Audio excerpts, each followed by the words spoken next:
remember his name. My dad must have used it. Yeah. He's actually one of the two people, I guess, responding to that tomorrow afternoon. So oh, really? Was encounter him there, if nowhere else. But so, and who's the other one? Larry Christoffel.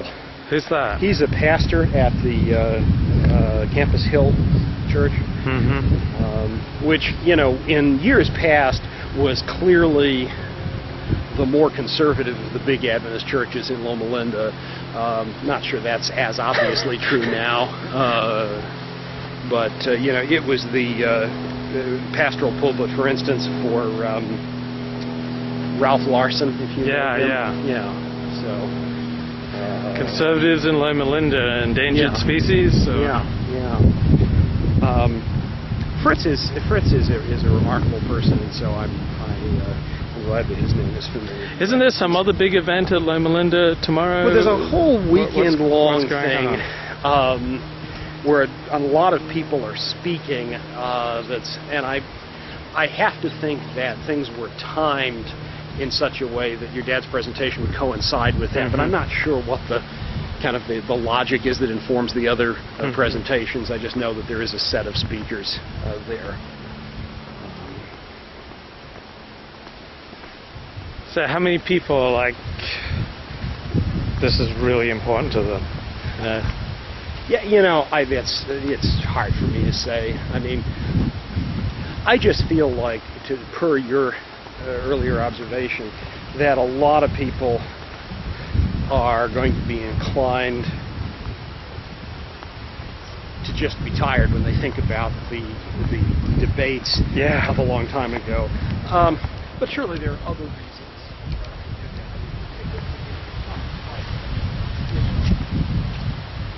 Charles Teal is responsible for this transformation of this space into the Catholic Just, and basically what's happening is that there are spaces all along here which honor the world's different continents, and then individual people who have played transformative roles in making the world a better place are in various ways honored along here as well. So it honors both the very diverse kind of global population of the university, which is really remarkable, and at the same time the commitment to service the institution has. So what's this? Is this for Hiroshima?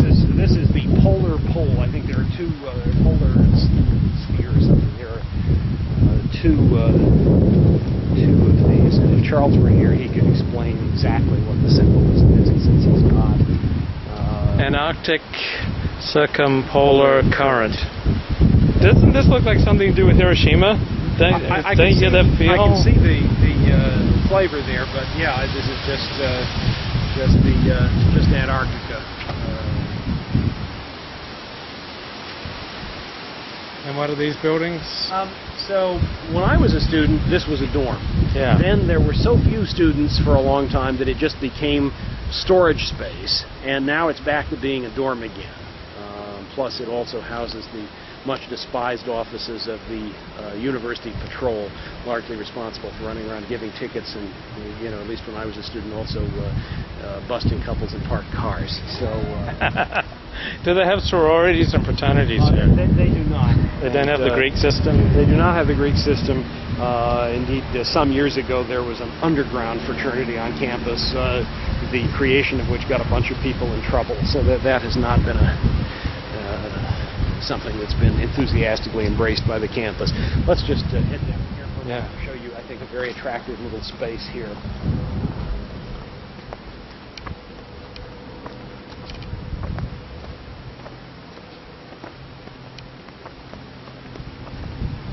That's nice. It's like a prayer garden. Yeah, this was created by a faculty member and his wife in honor of their son, who died quite young. He was a rough high school contemporary of mine, and so they wanted to honor him in this way. Nice. Yeah, a lot of high school kids die in car accidents. I don't know what happened. Yeah, he was. I mean, he was not in high school. Right. He was probably 35 when he died, but he was. I don't remember if he had cancer or something else that somebody at 35 shouldn't normally be expected to have. So I don't know if this really means the president is here or if he just leaves the car parked there. Who's so the president of La Sierra? He's a guy named Randall Wisby.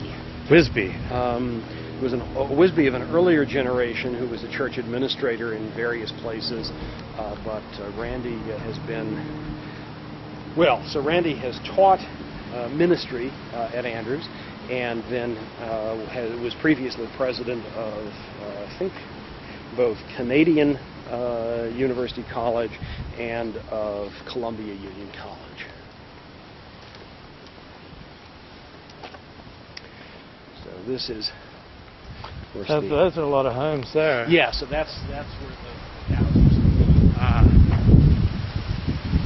So there's a lot of fallow land there.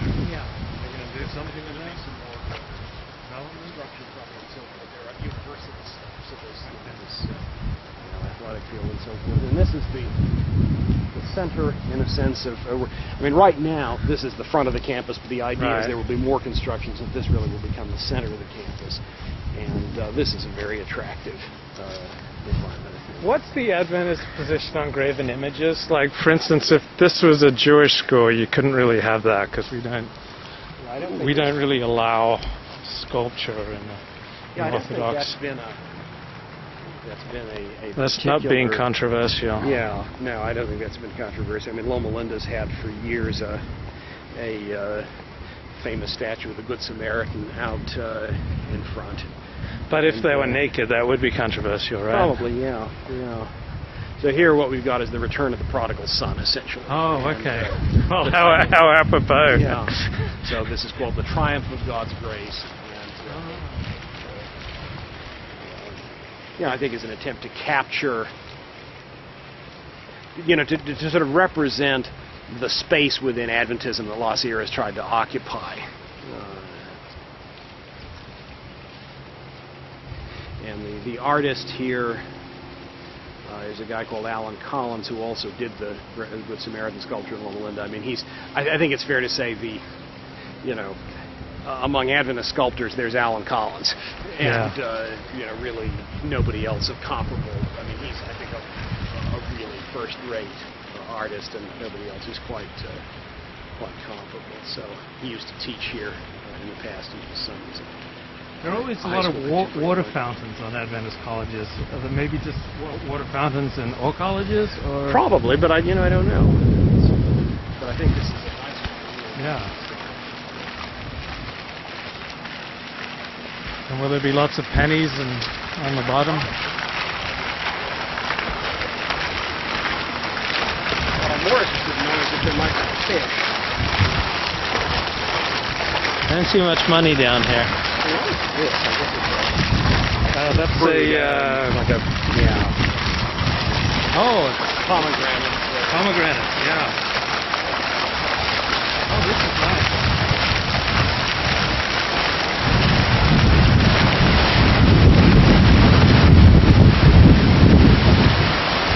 So we have our own little waterfall here. So sometime I need to try to bathe in here, but I never have.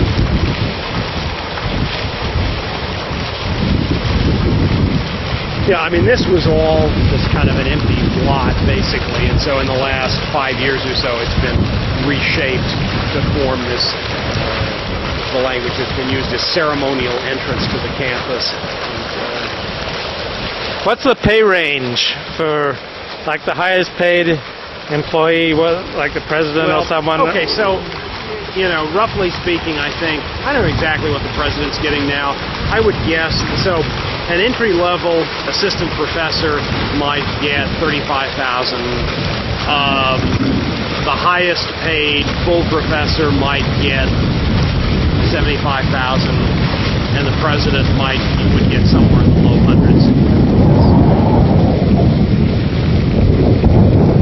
But that's not including benefits. There would be right, and benefits. As you will perhaps remember from an earlier era, the really important benefit used to be, really quite a generous retirement package, which has largely vanished. And so the only thing that's left that's decent is healthcare, though that, while good by a lot of employer standards, isn't nearly as good, I think, as it used to be. Tough time.